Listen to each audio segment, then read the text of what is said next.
Right, let us start with questions Secretary of State for Justice, Dr Allison Gardner. Question number 1, please, Mr Speaker. Minister. With permission, Mr Speaker, I will answer question 1 and 8 together. This government's plan to support women is clear and ambitious. The aim is to reduce the number of women going to prison. Our Women's Justice Board will lead on this, and following Susanna Hancock's review published in March, this government has acted to prevent girls being held in young offender institutions. Dr Allison.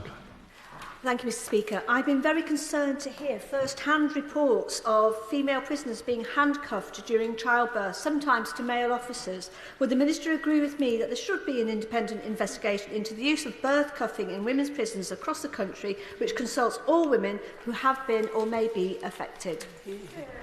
Minister. My honourable friend refers to a shocking situation. Our policy is clear that pregnant women shouldn't be restrained during hospital appointments except in the most exceptional circumstances. There is an ongoing deep dive review taking place into matters at HMP Bronzefield, commissioned by the Prisons Minister in the other place.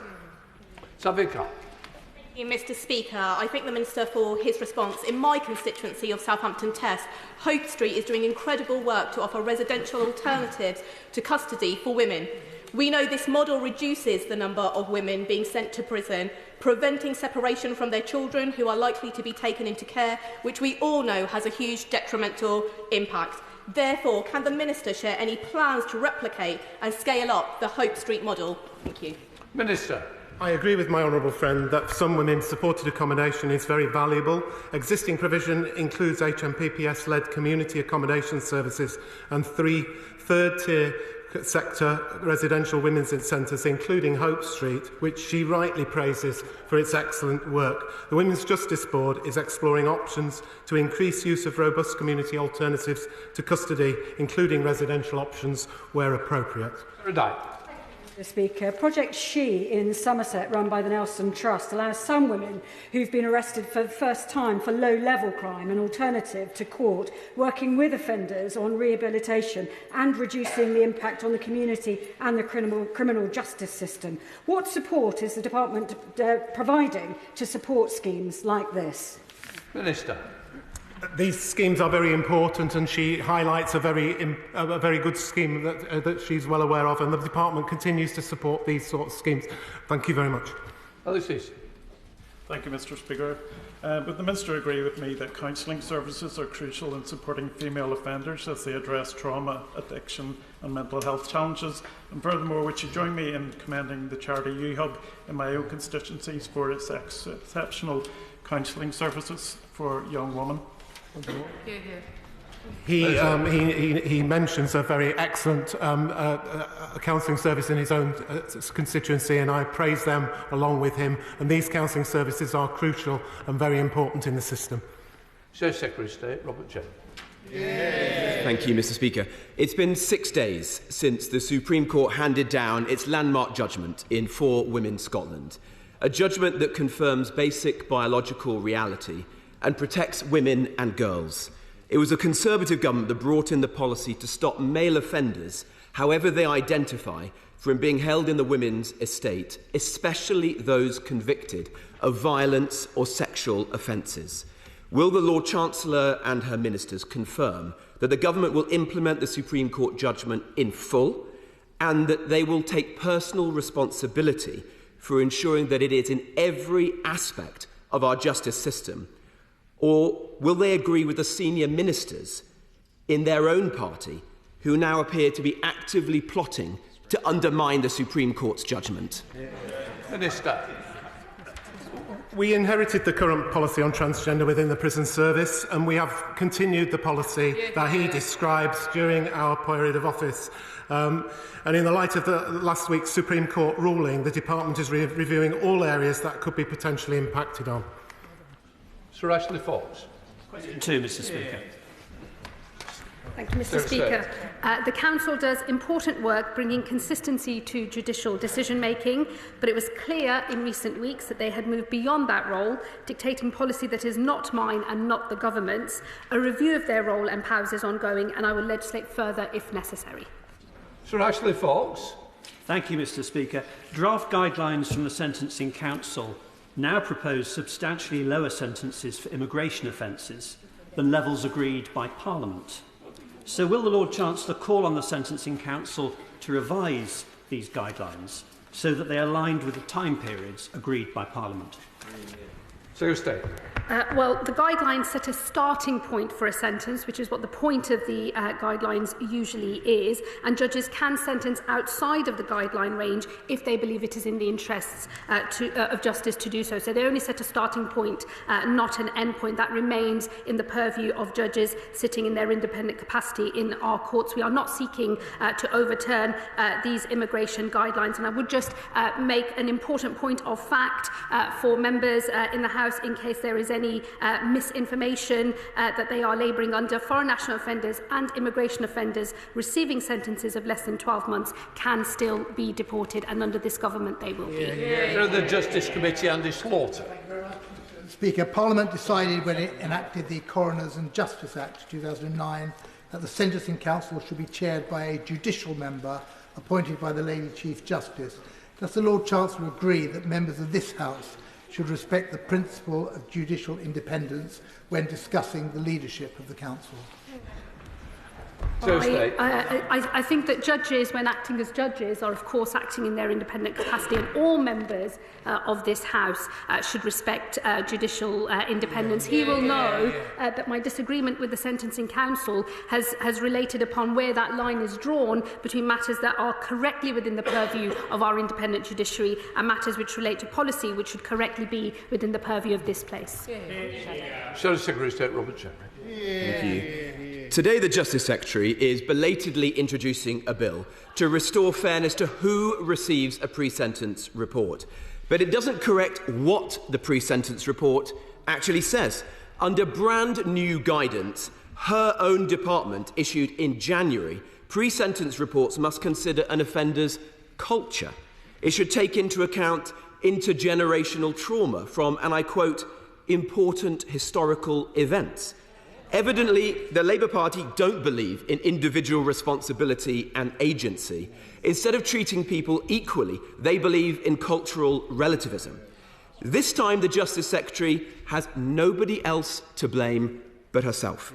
Will she change it, or is it two-tier justice? And is that the Labour Party's policy now?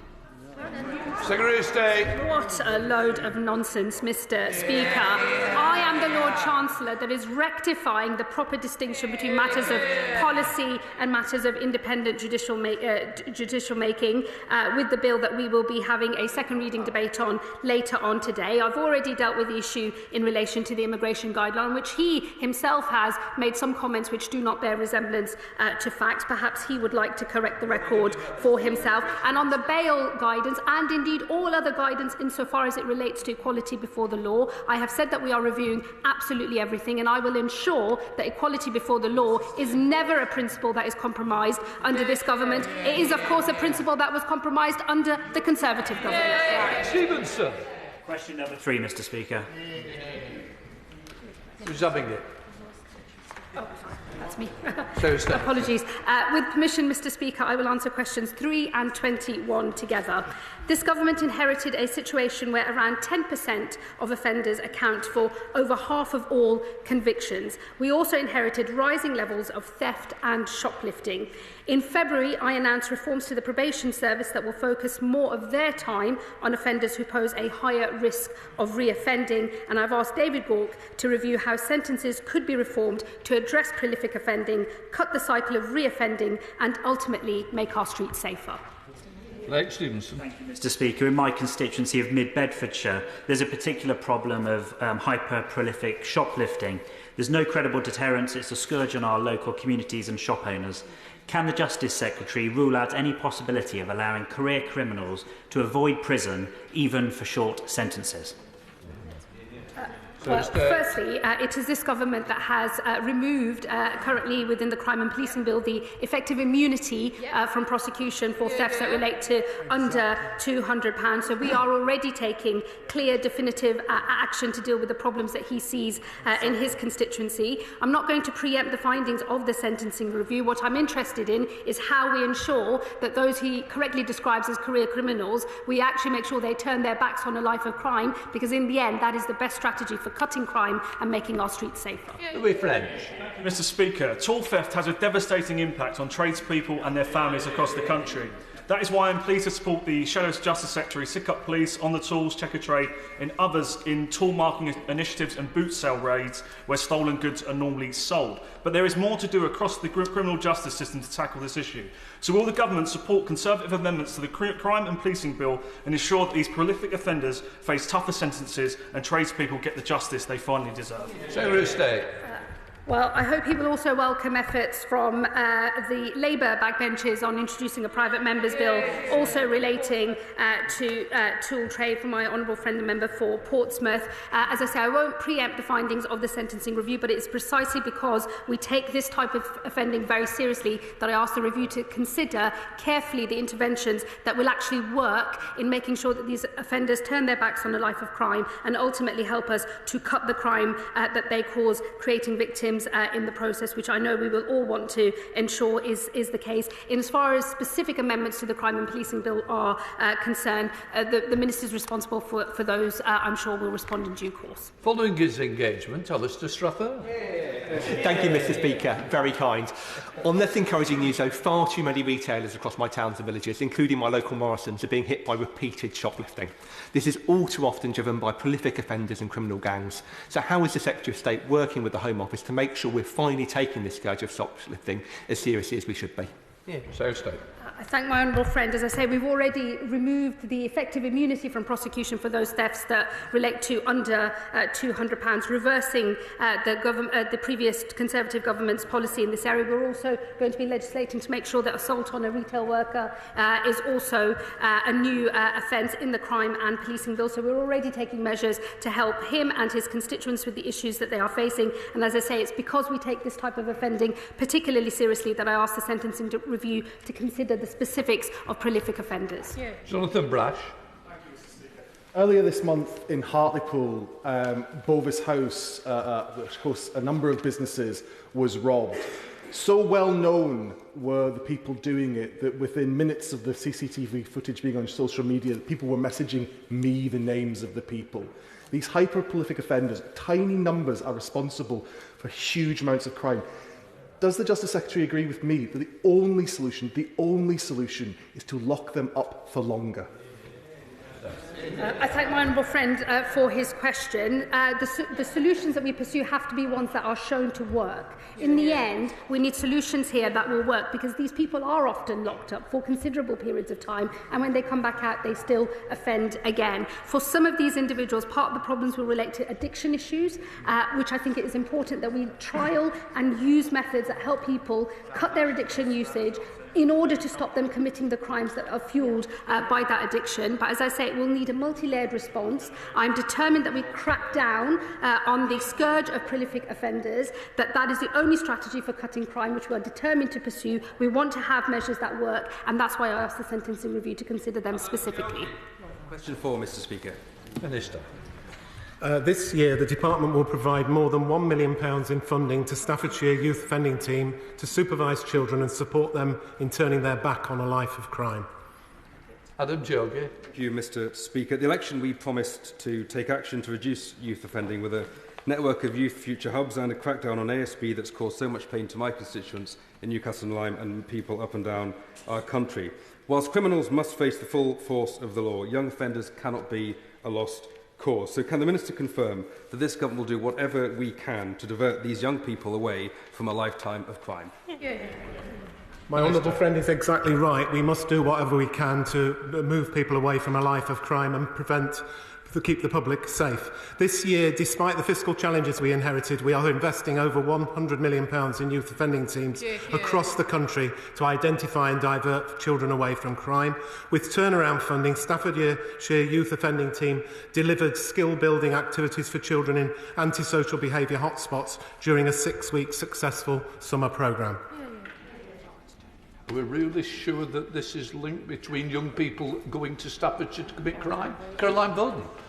Thank you, Mr Speaker. Well, it may not be Staffordshire, but but we also have young people in Devon. And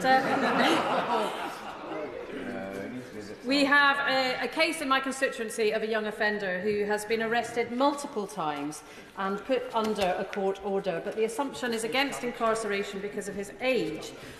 Local residents tell me that there is a disaster waiting to happen. You're not linking it. We're going to move on. Okay. Right. Dr. David Sattler. Number 5, Mr. Speaker. Bad try. Minister. Yep. Thank you. With permission, Mr. Speaker, I will answer questions 5 and 11 together. The Government is determined to reduce youth reoffending as part of our Safer Streets mission. Despite the huge fiscal challenges we inherited, we've been able to increase our core funding to youth offending teams across the country, allowing them to support children away from crime. Thank you, Mr. Speaker. Constituents across my community of Loughborough, Shepshed and the villages have been under the scourge of off-road bikes, often upon young re-offenders. It's a havoc for residents, it's dangerous for pedestrians and can be fatal for those who are on those bikes. And for those young re-offenders often have little else to do with little education, training or employment opportunities. So can the Minister please set out how we're going to end the scourge of off-road bikes and re-offending, and how this government will once again be tough on crime and tough on the causes of crime? Minister. My honourable friend is exactly right. Antisocial behaviour has been too easily dismissed in the past as low level. It can cause real distress and misery to our communities, as he rightly describes. I'm pleased that the new Crime and Policing Bill includes measures to enhance police powers to seize nuisance off-road bikes and other vehicles used in an antisocial manner. Catherine Atkins. Engineered Learning in Derby teaches welding skills to young people at risk of offending and re-offending. A qualified, experienced welder can earn more than £50,000, but we have a national shortage of welders. Would the Minister agree that preventing re-offending and securing the skills our country needs is a win-win? And would they look at how we can get more young lives back on track, learning trades like these?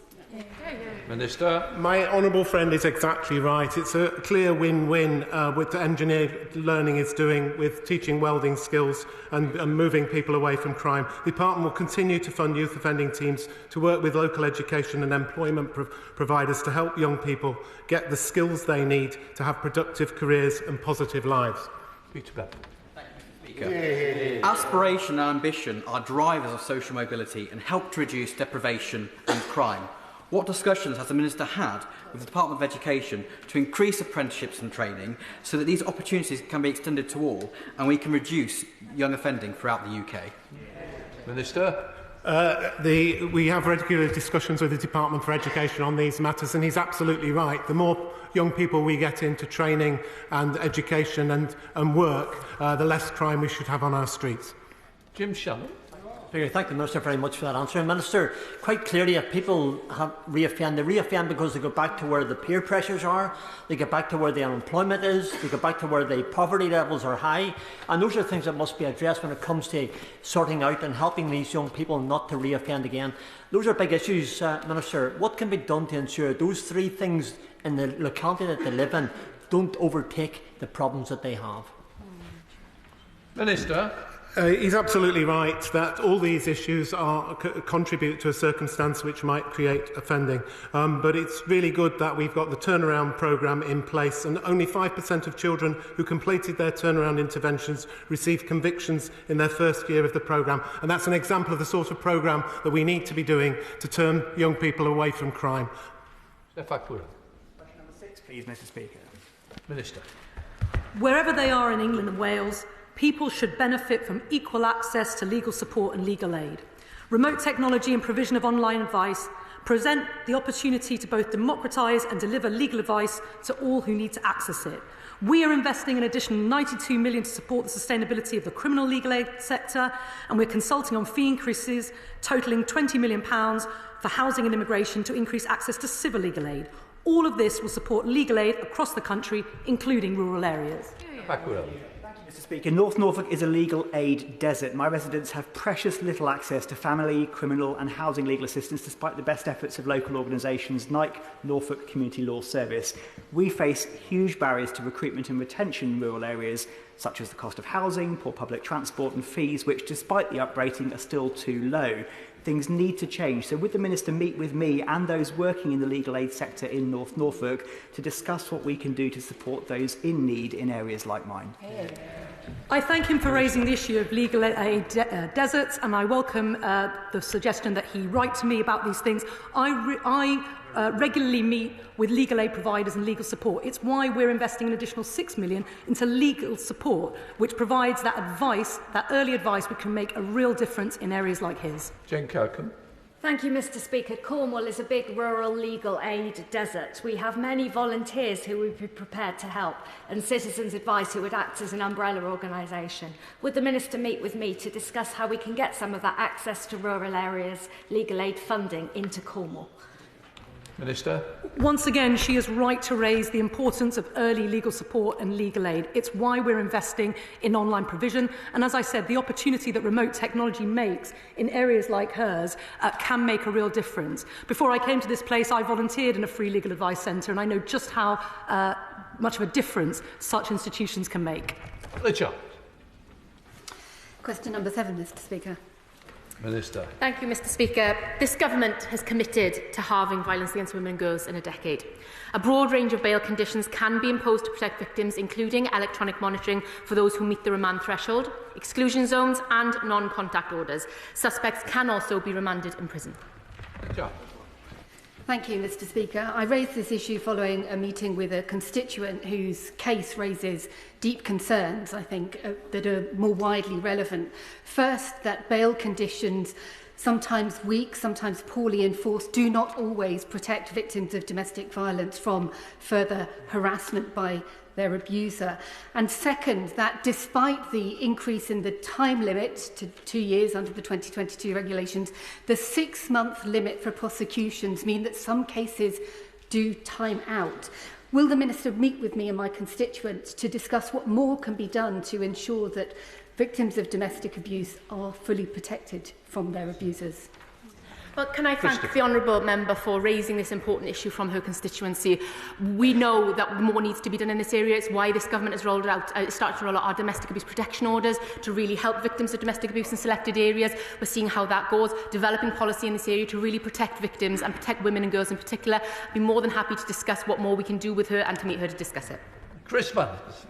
Thank you, Mr. Speaker. Having spoken to Essex Police and other professionals and worked in for a homeless charity myself, I know often for victims of domestic violence, the hardest part of that is actually making the decision to leave, sometimes the family home. So can I ask what works the Minister has done and with the Department for Homes and Local Government to address this issue? Minister. I thank my honourable friend for raising this. It's a really important issue. Tackling violence against women and girls is not just a Ministry of Justice problem to fix. It is a problem for every government department to fix. That's why I've met with my counterparts across the government departments, including those in MHCLG, to discuss housing needs. We'll be publishing our violence against women and girls strategy later this year, and I look forward to discussing it with him in due course. Parliamentary. Question 9, Mr. Speaker. Minister. Mr. Speaker, I would like to take this opportunity to recognise the excellent work our probation staff do day in, day out. Probation is an indispensable part of the criminal justice system, but the service currently faces significant pressures. That is why we will recruit a further 1,300 probation officers by March 2026, invest £8 million in new technology to reduce administrative tasks for officers, and focus efforts on reducing reoffending. Muras, and can I take this opportunity to wish you a belated Pasch Glowen, Mr. Speaker. Reoffenders are amongst the most socially excluded in society and often experience complex mental health and social issues, including drug and alcohol addiction. We know that perpetually locking them up does not work and costs a fortune. Can the Minister reassure me that he's working with both the Home Office and the Department for Health and Social Care to ensure that wraparound detox and rehabilitation support is available, such as those offered at Bossent's Farm in Cornwall, to be made available? Minister. Yes, I can reassure my honourable friend. We work with the Department for Health and the Home Office to get offenders into treatment at the earliest opportunity and have increased the use of drug rehabilitation requirements, as well as improved links to ensure prison leavers stay in treatment on release. In 25-26, the Department of Health is also providing £310 million in additional targeted grants to local authorities, including Cornwall, to improve services. Sir Geoffrey Clifton-Brown. Thank you, Mr. Speaker. As our prisons are running at around 98% capacity, that not only means that existing prisoners are likely to more re-offend, it sadly also means, as we allow more prisoners to be released early, that more prisoners on probation, more people on probation, will re-offend. This not only has a terrible effect on victims, her own department estimates this cost a staggering £18 billion a year in England and Wales. What is the Minister's policy to help reduce re-offending? Minister. Well, we've only just taken over a system that was struggling under the weight of 14 years of mismanagement. And we are doing our very best to get on top of it. That's why we've set in train an independent sentencing review, and that's why we're committed to appointing 1,300 new probation officers by this time next year. Question number 10, Mr. Speaker.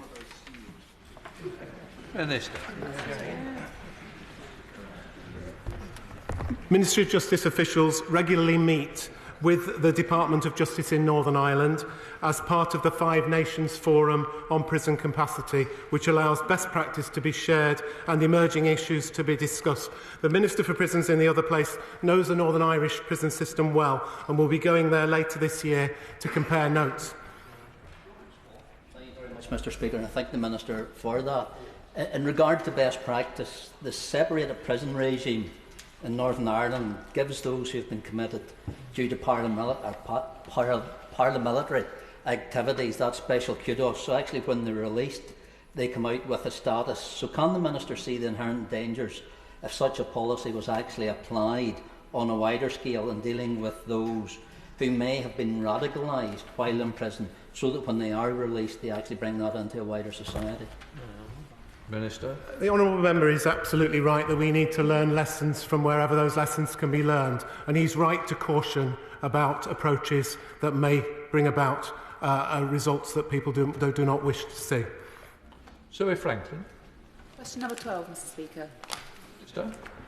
This government inherited a record and rising courts backlog. The last Conservative government let down victims of crime, it let down businesses, it let down workers, it let down families, all through its neglect and underinvestment.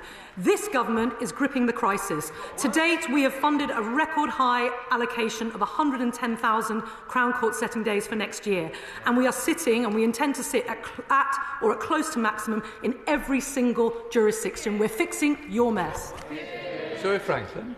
I thank the Minister for her answer. I recently met with Rape and Sexual Abuse Support Centre in my constituency of Guildford, and they support hundreds of survivors a year through counselling, advice and carrying out vital prevention work in schools and the wider community. And they explained to me that their work is being undermined by a justice system that is in crisis. Trials are routinely delayed, sometimes for up to 4 years due to a chronic shortage of judges. And as a result, some victims are considering dropping their cases, not because they don't want justice, but because they cannot cope with an experience that is so traumatic, which is a gross injustice. Again, I am grateful for your answer, for the Minister's answer, and could the Minister expand specifically on how the Government is going to help prevent re-traumatisation in the court backlog process, and how they will be continuing to support organisations such as RASCAS with funding? Minister.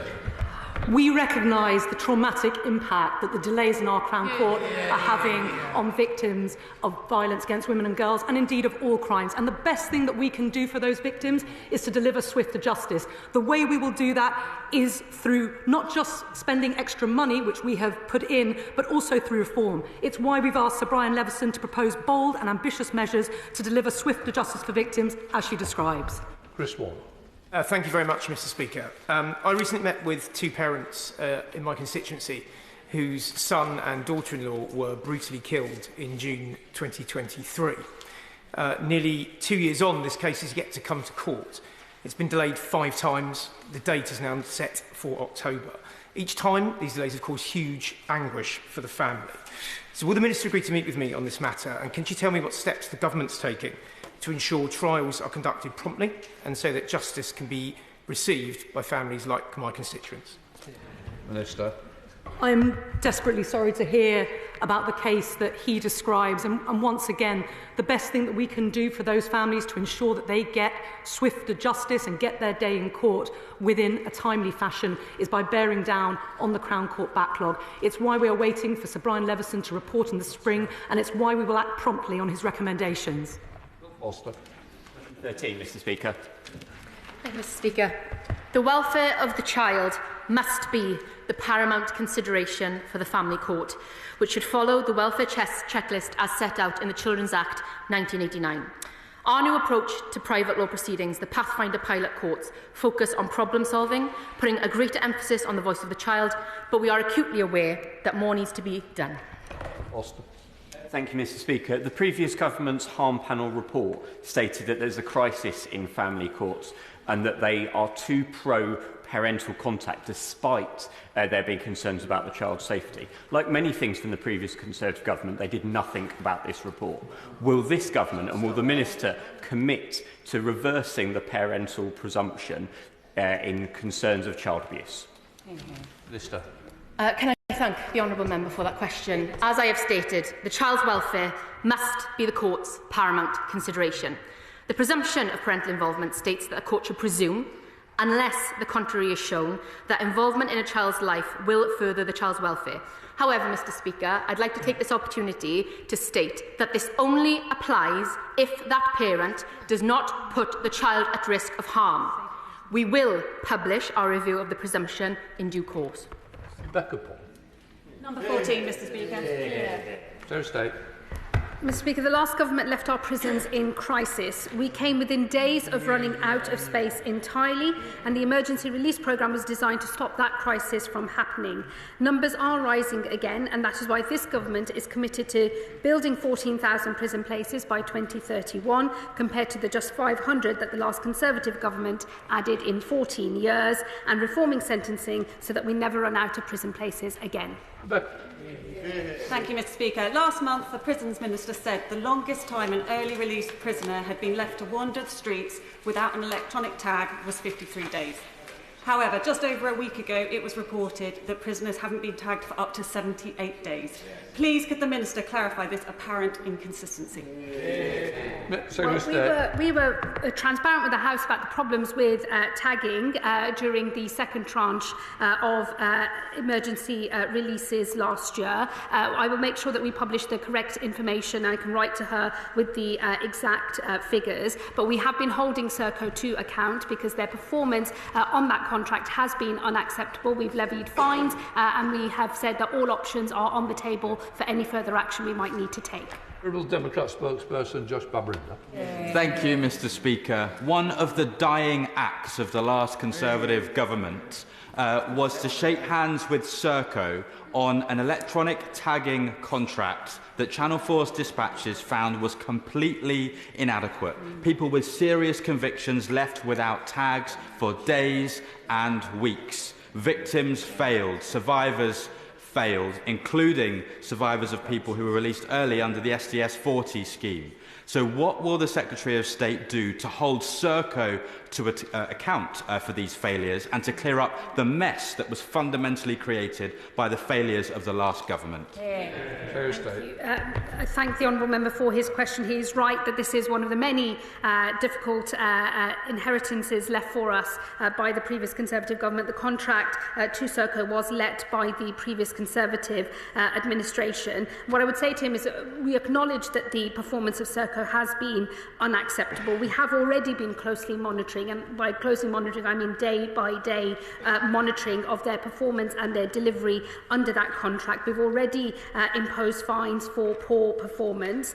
Some of those issues that related to the SDS 40 emergency releases were ultimately dealt with after close oversight by officials and ministers as well. We continue to monitor that contract very closely indeed. Should further fines or other measures be required, as I've said, all options are on the table. Chairman. Thank you, Mr. Speaker. Question 15, please. Minister. We are introducing new offences for taking intimate images without consent and the installation of equipment with intent to commit these offences. We are also criminalising creating deepfake intimate images without consent, and I proudly co-chair the Violence Against Women and Girls Ministerial Group, which oversees a cross-government approach to tackling Vogue, including online abuse. Thank you, Mr. Speaker, and I thank the Minister for her answer. Sexually explicit deepfakes are a scourge on our society, whether it's young boys in their bedrooms making them of their fellow pupils and teachers, or those who create explicit images of celebrities to order. How will the legislation the government intends to bring forward on this help victims of this disgusting abuse and punish those who perpetrate it? Minister. I thank my honourable friend for that question. This government is committed to halving violence against women and girls over the course of a decade, and that includes this horrendous, degrading, humiliating crime of taking intimate images without consent, but also of creating these deepfake images without consent. It is for far too long these crimes have gone unpunished. Perpetrators have been allowed to carry out this will and cover this their sick behaviour with the rules of banter. We will not stand for it. We are legislating. We are protecting women and girls. A bit more. Number 16, Mr. Speaker. Mr. Speaker, equality before the law is a cornerstone of our justice system, and my position on this is clear. Later today, this House will be debating legislation to overturn guidelines that the last Conservative government welcomed, and I'm not stopping there. I am now reviewing current policy, and this guidance is being redrafted as we speak. This includes the approach to bail information for courts. A bit more. Mr. Speaker, after the conviction of 8 men for a string of horrendous child rape offences in Keighley, I wish I could stand here and say that justice has been fully served, but I cannot, because 2 of these men, dual nationals, absconded during their trial and are still evading justice and are known to be abroad. So does the Secretary of State agree that in cases as serious as this, where dual or foreign nationals are charged with the most grotesque and serious sexual crimes against children, the court should be under a duty to impose stricter bail conditions, including surrendering passports and electronic monitoring, or even no bail conditions provided at all, to stop them fleeing the country and evading justice? Well, can I say firstly, I share his outrage over the crimes that were committed in his community, and the fact that 2 of those individuals have been able to leave the country and therefore evade the full force of the law and serve their sentence here. He will know that the decision to remand an individual in custody or on bail is solely a matter for the independent judiciary, and courts are already required to consider the likelihood to abscond as part of that decision. More broadly, courts have the power to impose a broad range of robust bail conditions, including the surrender of passports, electronically monitored exclusion zones and curfews. And whilst he knows I cannot comment on the specifics because that is a matter for the independent judge who sat on that case and made that decision, those are the rules that apply, and I'd be happy to discuss that with him further if he wishes. Question number 17, Mr. Speaker. We inherited a system in crisis from the previous government, with prisons over 99% full. We took immediate action to prevent the collapse of the prison system by changing the automatic release point for standard determinate sentences. We are building 14,000 new prison places and published our 10-year capacity strategy in December. But we know we can't build our way out of this crisis, which is why we've also launched an independent sentencing review to ensure we will never run out of places again.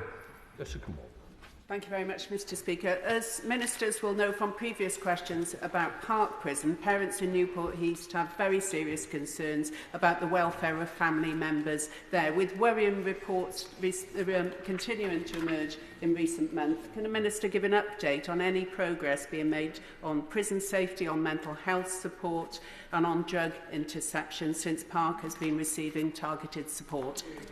Minister.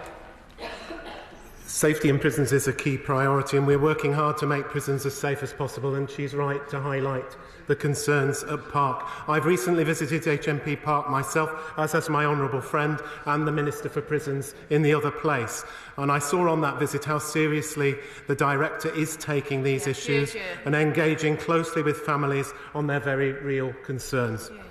Thank you very much indeed, Mr Speaker. The catastrophic security failure at HMP Franklin has exposed a danger that terrorist prisoners can pose to prison officers and other inmates right across the prison estate.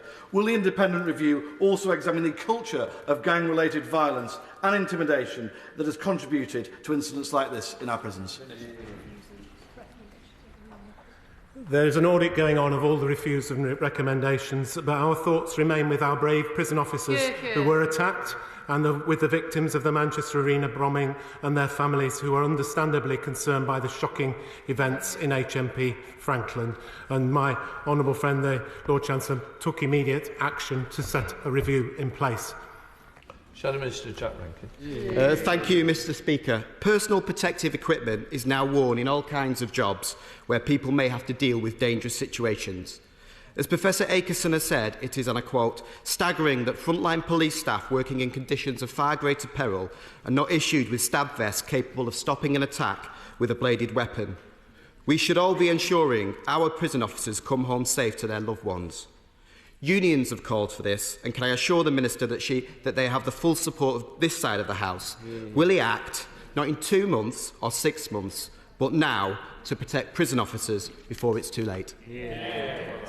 This is part of the review that has been announced, and my honourable friend, the Lord Chancellor, is meeting with the POA tomorrow, and these things need to be rightly and properly done, and that's what will happen with this government.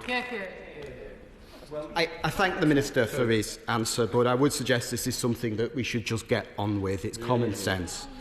There is a more fundamental issue here, I would say, Mr Speaker, and perhaps I can invite the Minister to provide his assessment of the relative threats provided by different ideological extremists in prisons which may be fueling violence such as this. Islamist terror suspects make up the vast majority of MI5's caseload. Do they also make up the majority of radicalising criminals in our prison estate? Minister? Mr Speaker, he urges us to get on with it. In my reckoning, this is 14 years that the party opposite had time to get on with it. We are getting on with it. We set up that snap review straight away. It's not party political, he says. Well, people might judge themselves by listening to the sort of questioning we've had today.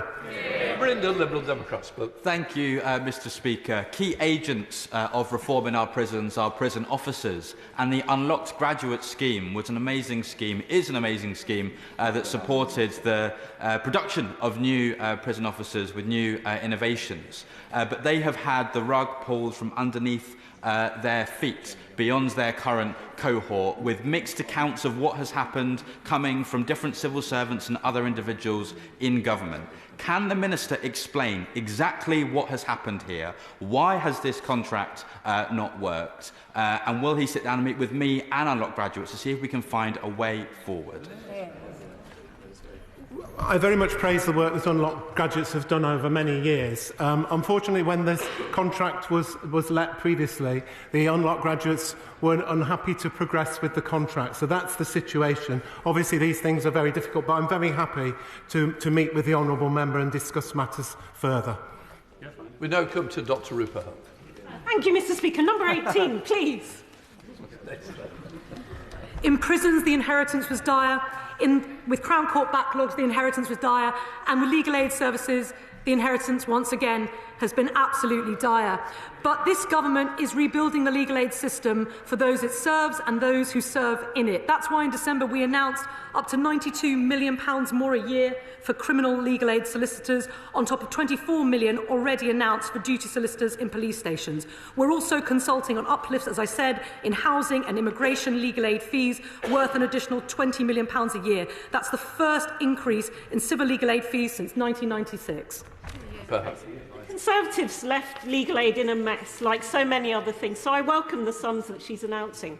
But can my honourable friend assure me that that money will reach Ealing, which we've never even had a CAB, not in the 10 years I've been MP, not in the 50 years I've been on this planet, to refer constituents to.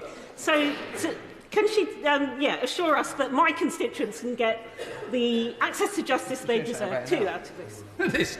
I welcome her question. The Legal Aid Agency keeps contracts under review to ensure that there is provision right across the country, including in Ealing. And as I said earlier, the additional money going into legal support, which includes advice services such as citizens' advice bureaus, law centres and other advice providers, will reach constituents just like hers, both remotely and face-to-face. We now come to topicals. Gregory Stafford. Topical number 2, Mr Speaker. Secretary of State. Thank you, Mr Speaker. The House will be aware of the attack at HMP Frankland on the 12th of April.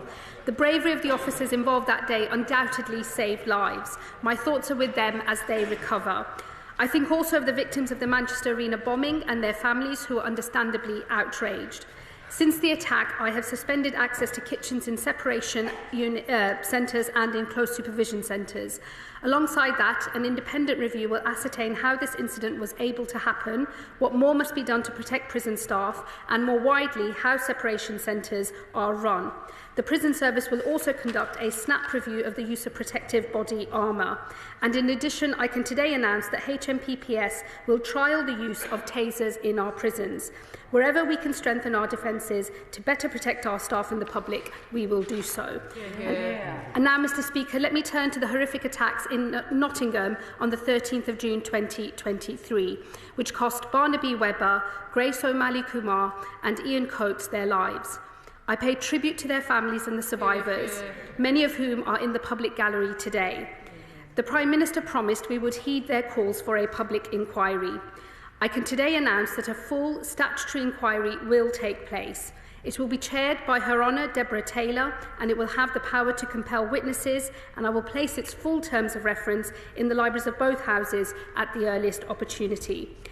Mr Speaker, this inquiry must be thorough in its assessment of the facts and unsparing in its recommendations. That is the very least that we owe to those who have lost so much and fought so hard for this moment. I am sure this House, so often divided, will be united on that at least today. Gregory Stafford. Thank you, Mr Speaker, and I associate myself with the comments made by the Lord Chancellor in sympathy to the families of those who were attacked. In my constituency in Borden, the release of a sex offender to the Hogmore, to property near the Hogmore enclosure, which is frequently used by young people, families and children, has caused consternation in the constituency. So can I ask the Lord Chancellor what she's doing to ensure that those people who have been convicted of sex offences are properly monitored when released into the community, and do national and local agencies have the resources and powers to make sure that these risks are monitored and the public are kept safe? State. I thank the honourable member for his question. We do have robust processes in place to make sure, both at a national and a local level, that those offenders can be monitored effectively and that those monitoring mechanisms are as robust as possible. I shall happily look into the case that he raises and ensure he gets a ministerial response. Adam Joe. Thank you very much. Thank you, Mr Speaker. Sorry, I'm still new, clearly. The Conservatives presided over 14 years of total failure in our justice system. Let me be topical. To restore justice in this country and to keep my constituents in Newcastle and Lyme safe, we can't just do more of the same, Mr Speaker. We need more transparency about the time criminals spend in jail, and common sense sentencing must mean exactly that. So how does the Minister think technology can help make that possible? Well, I thank my honourable friend for that question. I really have to caution members opposite against groaning. I appreciate they might not be proud of their record. I wouldn't be if that was the record I'd left behind after being in government. But I think groaning shows the contempt in which they held the public, who have had to suffer the consequences of a truly dire Conservative Party legacy. My honourable friend is right that technology can, and we hope will, provide better solutions to the management and the supervision of offenders in the community, and I look forward to the sentencing review's findings in this regard. So, Secretary of State Robert Jenrick. Can I support my right honourable friend's decision to commission a full statutory inquiry into the terrible attack in Nottingham? I know that will be welcomed by the families, by everyone in the city and across my home county of Nottinghamshire, so I fully support my right honourable friend's welcome decision. Mr Speaker, Greg O'Callaghan is a serving immigration judge who decides asylum and deportation appeals. It took nothing more than a basic Google search to to uncover his past comments that the Conservative Party should be treated the same way as Nazis and cancer. As a sitting judge, he's publicly supported Labour's plans to scrap the Rwanda scheme and for illegal entry into the United Kingdom to be decriminalised. Does the Lord Chancellor believe this is compatible with judicial impartiality? And if not, what does she intend to do about it? Well, firstly, let me thank the Right Honourable gentleman for the remarks he made in relation to the new Nottingham inquiry. I'm very grateful for his support. I'm sure the whole House will want to see that inquiry come to as quick a conclusion as possible. Let me say to him, when people might have complaints to make about judges, there is a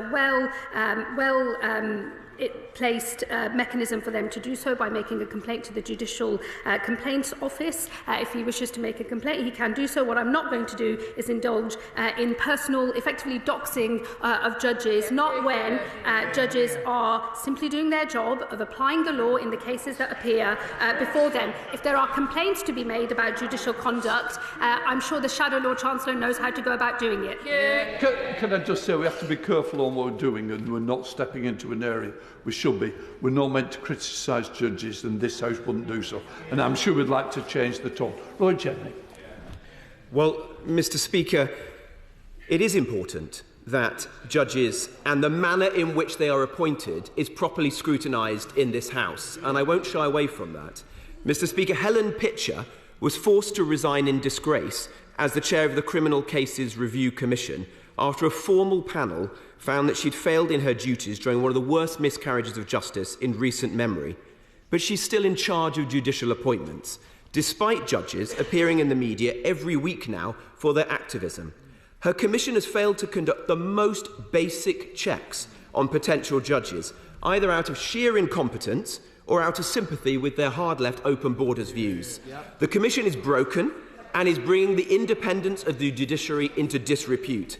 How much longer will it take for the Justice Secretary to act and to remove the chair of this commission from her position and defend the independence and reputation of the judiciary?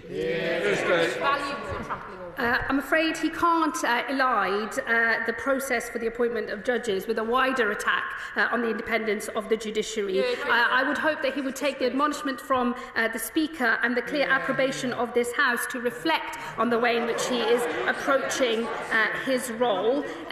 If there are complaints to be made about judicial conduct, there is already a robust process in place to do so, and if the Shadow Chancellor wants to avail himself of that, I'm sure, given how active he is, he'll be happy to do so. What is completely improper is to take his position in this House to indulge in a wider attack of the judiciary at a time when we know that judicial security has been compromised. Order, please. It is topicals with other members to get in. It's a very... Tension's running high. Let's just see if we can calm them down with the integers. Thank you, Mr. Speaker. On a recent visit to Featherstone Prison near Wolverhampton, I came across a number of recalled prisoners who were there for minor technical breaches of their probation, sometimes for up to a year. Can the Secretary of State please outline what data is collected on the reasons for prison recalls and how that data then informs policy decisions aimed at reducing unnecessary returns to custody? Minister. I'm happy to write to my honourable friend on the detail of the data collection and remind him that we've got a sentencing review in process that will be looking at all of these things. A bit more. Mr. Speaker, in a single week in Bradford, we've seen council leaders once again reject my calls for a full rape gangs inquiry. An ex-police officer threatened with arrest for investigating these horrific crimes, and now a judge blocking the release of official transcripts from a major rape gang trial in Bradford. So can the Lord Chancellor explain why our justice system is being used to block the truth about these trials? Well, what I would say to the honourable gentleman is it's not appropriate in these difficult cases to misrepresent what the correct position is. The Home Secretary has already set out in this House and answered questions on our approach to the grooming gangs issue and the local inquiries. And on court transcripts, we are piloting AI technology for accuracy so that we can, in future, we hope, be able to produce transcripts. At the moment, the costs are prohibitive and the accuracy is not there with the technology that is available. Dan Joseph. Thank you, Mr. Speaker. Restricted patients are mentally disordered offenders who are detained in hospitals for treatment and who are subject to special controls by the Justice Secretary. So can I ask my right honourable friend, what additional support is the department giving to help mental health trusts to treat, rehabilitate these patients so they can be released from this secure environment in a timely manner? My honourable friend raises a serious and difficult question. The Mental Health Bill introduced to Parliament last November aims to stop restricted patients from languishing in hospital unnecessarily, whilst prioritising public protection and managing any risks. The Department also works closely with clinicians and care teams to make decisions on restricted patients as quickly as possible in line with the published guidelines. Julie Lopez. Thank you, Mr. Speaker. Release on temporary licence is denied for people who say nasty stuff on Twitter, but granted for much more serious crimes. Can the Secretary of State tell me when I can expect a satisfactory reply to an urgent Rossall case, one that I've already raised with the Prisons Minister and senior civil servants, that affects a grieving family in my constituency? Well, I'll ensure that she gets that response as quickly as possible. I'll chase that up this afternoon. But she will know that release on temporary licence is a mechanism with governor supervision. If you follow the rules in prison, you become eligible. If you don't follow the rules, you are not eligible for release on temporary licence. The Minister give an assessment of the potential merits of restricting triable either way offences to summary trial, except for sentencing.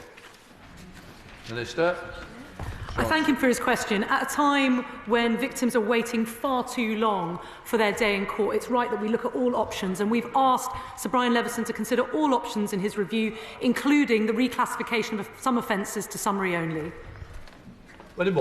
Mr. Speaker, we should all be really concerned that the government have quietly abandoned their pledge to hold 5 local inquiries into grooming gangs, because the victims still need justice, the public still need answers, we still need a full inquiry. But in the meantime, can the Minister tell us what specific actions, not just references to AI, her department is taking to ensure full transparency and public confidence in the cases that do come to court? Well, sentencing remarks are already available for some of those cases. We have a robust judicial system. It can handle difficult cases in front of it. If she's got a concern about transcripts, I've already dealt with that. The cost of full court transcripts is very prohibitive, which is why we're looking at technological solutions, AI in particular. We have a number of pilots running. The thing is to make sure that they are accurate so that the information that's put in the public domain actually reflects what was said and done in the courtroom. Thank you, Mr. Speaker. Whilst the extra sitting days to reduce court delays announced by the Secretary of State is to be welcome, does the Minister agree with me that the state of the court estate also needs some attention, as some courts are out of action due to disrepair issues? He is absolutely right. I visited the Telford Justice Centre the other day, and one of the courtrooms was out of use because of mould and a leaky roof. This government is investing additional capital investment, an additional £20 million this year in maintaining our buildings and restoring them so that they can be full and active for use. But we're also investing in new court buildings, from Blackpool to the City of London. There are new courts, and they will serve the public well. Paul Calder. Mr. Speaker, the passing of Pope Francis was a profound loss. Throughout his life, he was a passionate advocate for a justice system that put reconciliation at its heart.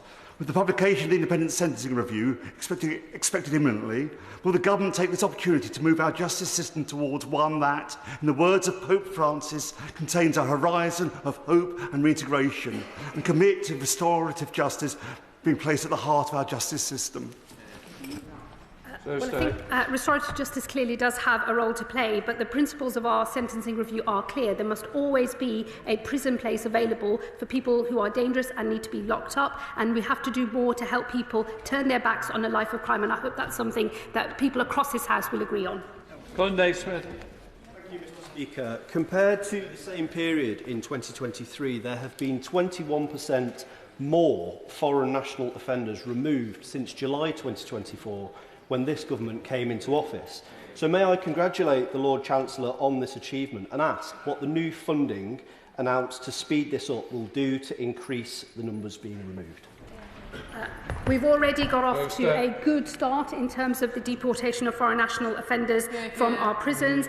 The new funding will enable more caseworkers to try and speed up the removal of even more FNOs. I'm very pleased that we've seen a higher number deported this year compared to the previous year when the Conservatives were in office. Mr. Smart. Mr. Speaker, a British mother in my constituency faces forced return to Poland to stay with her young children under the Hague Convention on the Civil Aspects of Child Abduction, having fled domestic abuse. With no knowledge of the local language and no source of income there, she risks either dependence on her abuser or homelessness. And this is because the Convention ignores the issue of domestic abuse, allowing it to be manipulated by abusers. Would ministers support my bill, the Hague Abduction Convention Domestic Abuse Bill, that I will present soon, that would change the implementation of the Hague Convention in UK domestic law to protect mothers from the threat of return in this way? I would happily meet with the honourable member to discuss her bill and to tackle this issue head on. Nadia Whittam.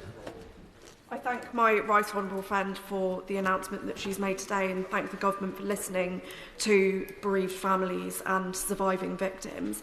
It's only right that the inquiry is statutory to ensure that it has the power to compel witnesses and hold those responsible for failings to account. What assurances can she give that the inquiry conducted will be done in a timely manner and that the lessons it uncovers will be implemented swiftly to help ensure that similar attacks do not take place again?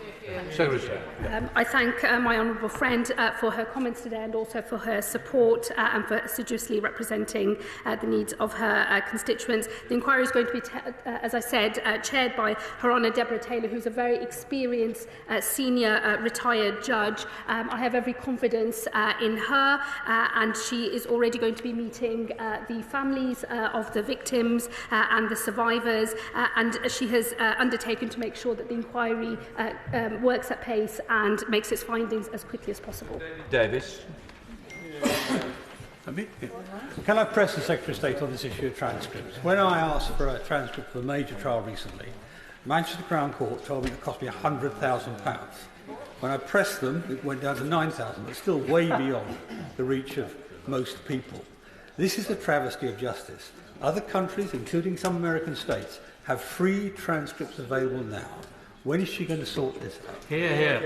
He will know that the issue is, at the moment, transcripts have to be physically transcribed by a human, listening back to what was said and done in court and transcribing it by hand. Previously, speech-to-text transcription has been piloted by the previous government. It wasn't accurate enough. I'm sure he'll agree that any transcripts that are ultimately published have to actually be accurate. It's why we're looking at AI models. We hope to be able to find a model that gives us the requisite level of accuracy and also the speed in order to be able to publish transcripts and to do so cheaply. Mr. Speaker, children adopted from care or living under special guardianship are currently disproportionately at risk of entering the criminal justice system later in life if early trauma goes untreated. So, given the recent changes in the Adoption and Special Guardianship Fund, what steps is the Secretary of State or the Lord Chancellor taking, rather alongside Cabinet colleagues, to ensure that more equitable access to that kind of support is available? Minister. We know how vulnerable many children with care experiences are, and we're working closely with colleagues in the Department for Education to help reduce their risk of entering the criminal justice system. This government is committing £50 million to the Adoption and Special Guardianship Support Fund this year. Sir Julian. Will the Secretary of State take a special look at the problem of rogue builders who repeatedly target our constituents, often very vulnerable people, take thousands from them and wreck their homes, and yet the only redress is said to be trading standards? Surely this amounts to fraud, and surely there ought to be a crime and a prosecution to follow. Minister. If any crime is committed, or even being alleged to be committed, it should be reported to the police in the first instance. Victims have rights under the Victims Code. We've recently done a campaign to advertise the Victims Code to create awareness of this, and we will soon be consulting on the Victims Code so it reaches all victims of potential crime more broadly. Chair of the Justice Committee, Andy Slaughter. Thank you very much, Mr. Speaker. Can I thank the Lord Chancellor for establishing the inquiry into the Nottingham attacks? But freedom of information requests by the charity 100 Families disclosed last month that at least 392 mental health patients in England committed or were suspected of murder or manslaughter between 2018 and 2023. Those victims included Susan and Geoffrey Farrance, the elderly parents of my constituent. Will the inquiry consider cases like the Farrances so we can learn all lessons necessary to prevent these tragic and avoidable crimes? Well, I thank the Chair of the Justice Select Committee. He's raised an important issue for his own constituents that also has wider significance. I will be publishing the full terms of reference and placing them in the libraries of both houses very, very soon. But regardless of whether it goes into the specifics of every other type of case, I'm sure that the review will make findings for how these sorts of cases, particularly for people with mental health conditions, are properly managed. And I'm sure that those findings will be of interest, not just to our department, but others, and will be implemented by this government in due course. Final question, Caroline Bowman. Thank you, Mr. Speaker. We have a case in my constituency of a young offender well below 16 who is causing havoc and has been arrested many, many times.